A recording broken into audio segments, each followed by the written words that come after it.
আজকে তোমাদের সাথে আমি শেয়ার করব একটা আমার মিষ্টি ব্রাইডের আইবুড়ো ভাত লুক, যে লুকটা আমারও ভীষণ পছন্দের। দিনটা ছিল 2 মার্চ আর আমার সেদিনকে ছিল একটাই আইবুড়ো ভাতের বুক। তো ক্লায়েন্টের দেওয়া টাইম মতন আমি তাদের বাড়িতে পৌঁছেও যাই আর তাকে রেডি করতে থাকি। সুন্দর হয়েছে পূজার সাজটা।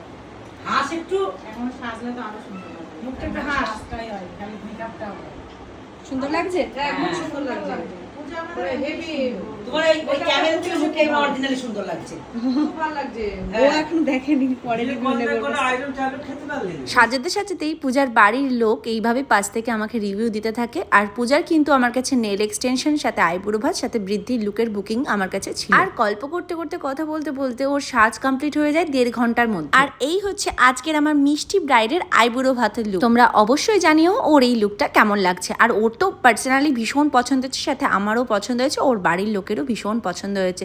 সো তোমরাও যদি এরকম নিজের স্পেশাল ডেতে মেকওভার আমার কাছ থেকে নিতে চাও, স্ক্রিনে দেওয়ার নাম্বারে অবশ্যই কন্ট্যাক্ট করে নিজেদের স্লটটা বুক করে নাও। 2026 পর্যন্ত কিন্তু আমার কাছে এখনো পর্যন্ত ব্রাইডরা বুকিং রেখে দিয়েছে। লুকের জন্য বুকিং করেছিলে, কেমন লাগলো সেজে?